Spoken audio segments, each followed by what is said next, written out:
A very good morning, cadets. Hope you are all happy and safe in your home. We have completed your and few classes completed your Viva, and the Viva is in progress.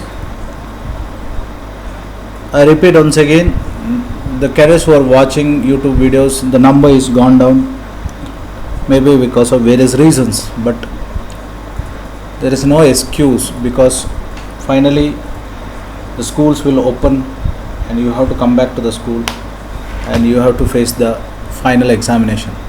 So once again I request you, please go through the all videos, write down the question and answers, write down the points which are mentioned in the PPT, that is PowerPoint presentation, write important points, make note of all those things, so that you will not face any problem when you are back to the school.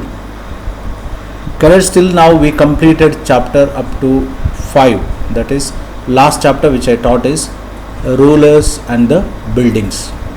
So we completed chapter like the rise of new kingdoms in the period of 1000 years, and we also completed about Delhi Sultanates.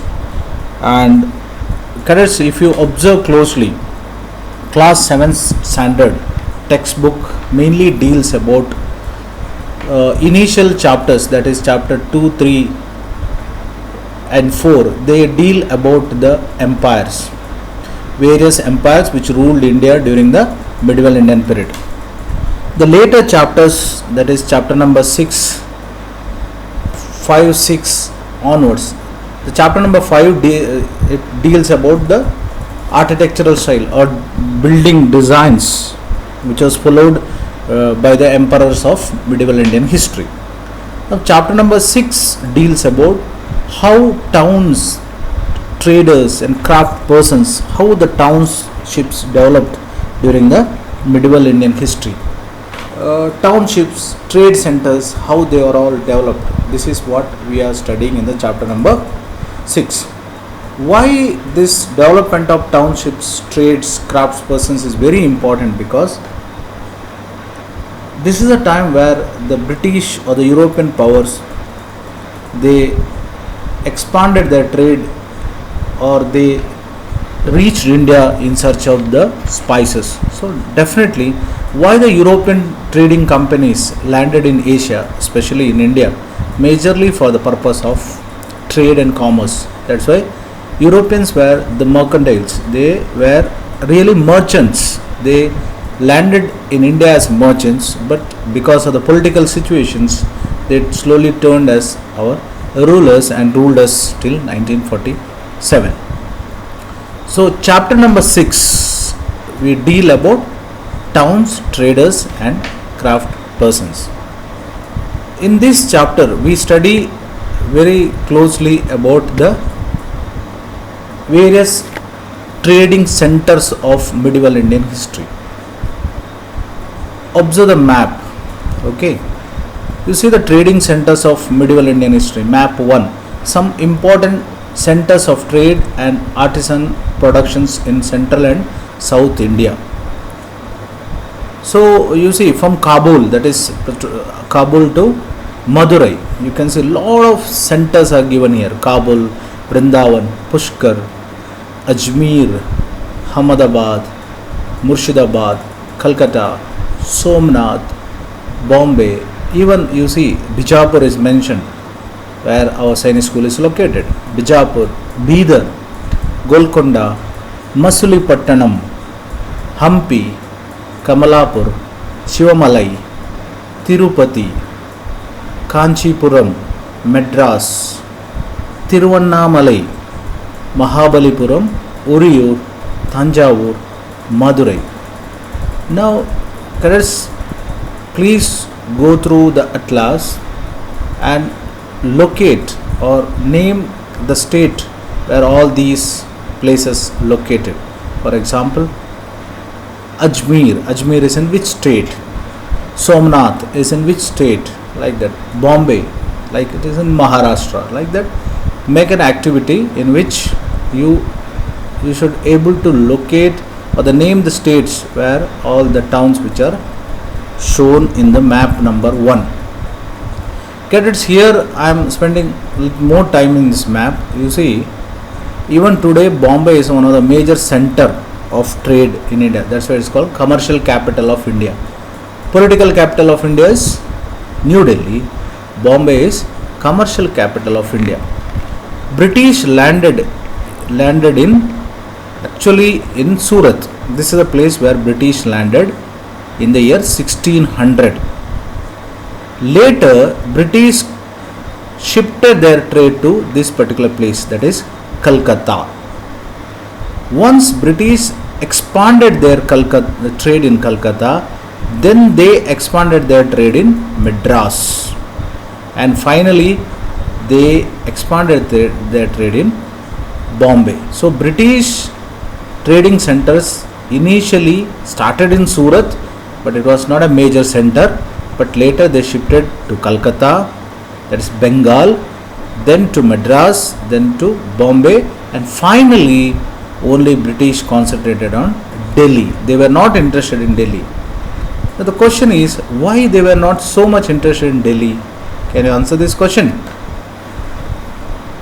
I told you British were the traders, so they wanted to settle down near the seaport area where they got access to sea route. That's the reason why they settled down in these places, so that they can export the spices to their motherland. Okay. So closer view of the map. Kabul, please name the country. Okay. Vrindavan, name the state. Pushkar, Ajmer, name the state. Murshidabad, Calcutta and Ahmedabad. Somnath, we studied about Somnath when invaders attacked because of the famous temple of Gujarat.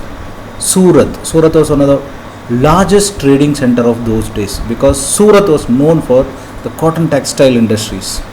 Bombay, Berar, Bidar, you know, Bidar airport station is there, and Air Force station is in Bidar, is close to us. Golconda, Masulipatanam or Machilipatnam or Masulipatanam, the same.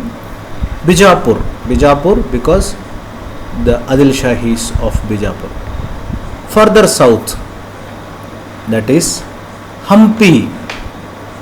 Class 7 standard trip is supposed to be Hampi. Every year class 7th cadets visit Hampi. Hampi is the most populous center, was the most populous center during the time of Vijayanagara kingdom. The cultural and town, the trading centers of Vijayanagara kingdom, that was Hampi.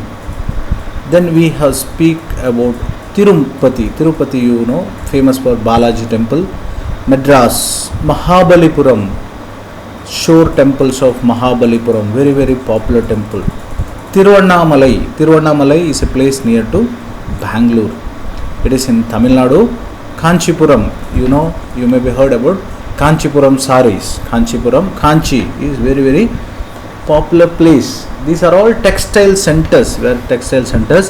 Tiruvannamalai is a religious center. We will all study about this as the chapter progress. I'll definitely come with few pictures related to the chapter. So cadets, an activity for you. Please go through the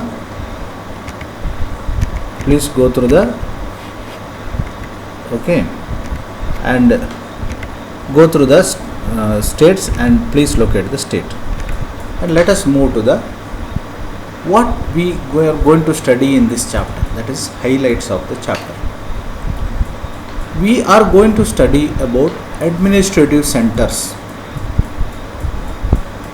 Cadets, all centers, let's take for example Tanjavur. Tanjavur was a temple town as well as administrative center because it was a capital of Cholas.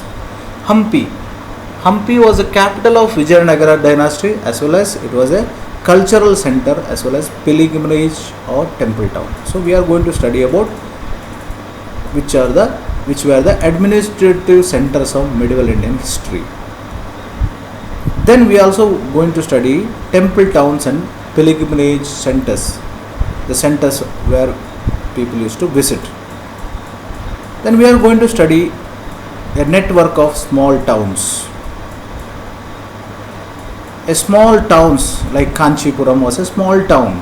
Kanchipuram was a small town where the weavers of Kanchipuram used to supply the cotton to silk and cotton to the Madras. So whatever small towns are also very important for a growth of big towns and the trades. That's why the network of small towns. That's why whenever there is a huge or a commercial capital, then in and around that commercial capital you can see small towns, but these small towns are very important because they are considered as a lifelines of the bigger towns because they are very important in the supply chain of network.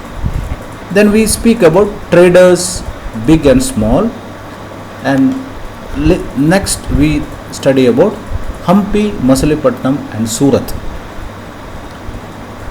Hampi, of course, capital city of Vijayanagara kingdom. Machilipatnam or Machilipatnam is a port town. Surat was one of the fantastic trading center of medieval Indian history.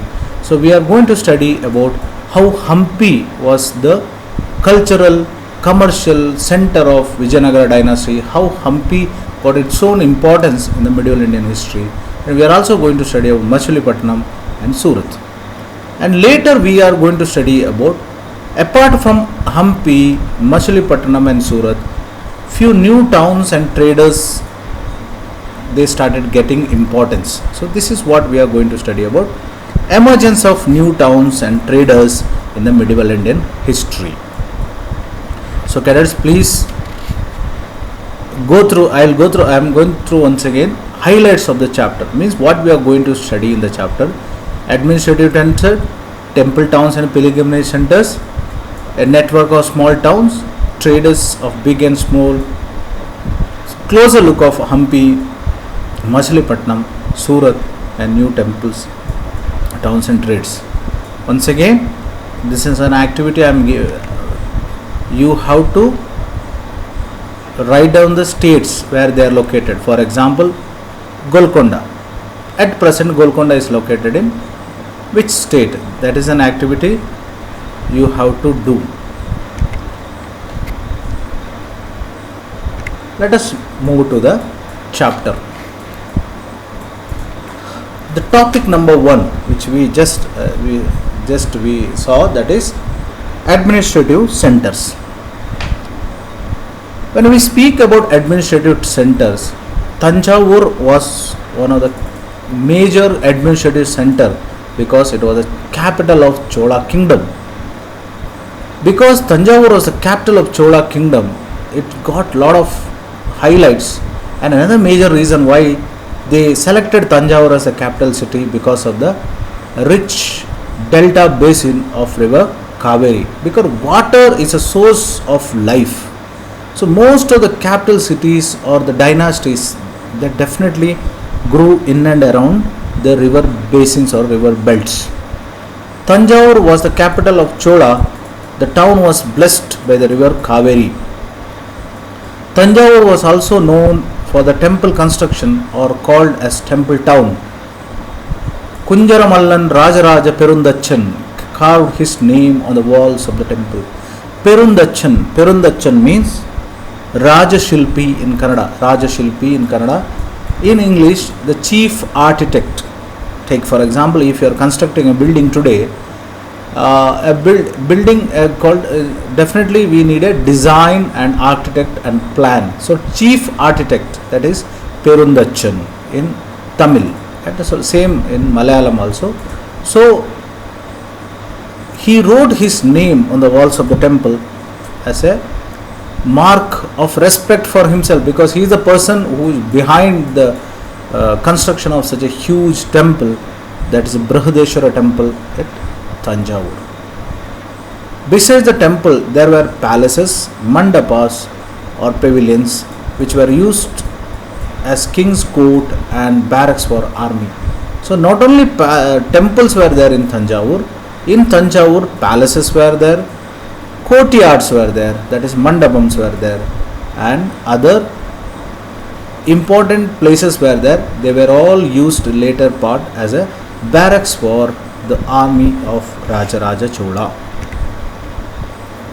Let us be studied in very detailed about the waxing technology which was used by Chola kingdom. Bronze, bell metal and the lost wax technique. You see this, the statue of Krishna, that is Kalinga Mardhana, it is given here, a bronze statue of Krishna subduing the serpent demon called Kaliya, because Lord Krishna in a playful mood he killed the demon, because the demon Kali was spreading poison in the water or in the lake of that, so that's why Lord Krishna killed that demon or the serpent Kali. So this entire episode was shown in a statue. Bronze is an alloy containing copper and tin. So alloy is nothing but mixture of more than one metal is called as alloy. Bell metal contains a greater proportion of tin than other kinds of bronze. This produces a bell-like sound. Chola bronze statue were made using lost wax technique. This I explained in chapter number 2. An image was made of wax. This was covered with clay and allowed to dry. Next it was heated and a tiny hole was made in the clay cover. The molten wax was drained out through this hole. The molten metal was poured into clay mold through the hole. Once the metal cooled and solidified, the clay cover was carefully removed and the image was cleaned and polished. So this is how the metal or a bronze statue was done during the time of Chola kingdom. Cholas were very popularly known for this wax technique of making statues. Question for you: what do you think were the advantages of using this technique? That a question for you. Okay, cadets, with this I stop today's class. Please do the activity which I told, that is name these towns. Okay, and tomorrow I'll proceed with the further classes. Okay, I once again request, write down the points is very important, because the location of map is very important. That's why please write down all those trading centers.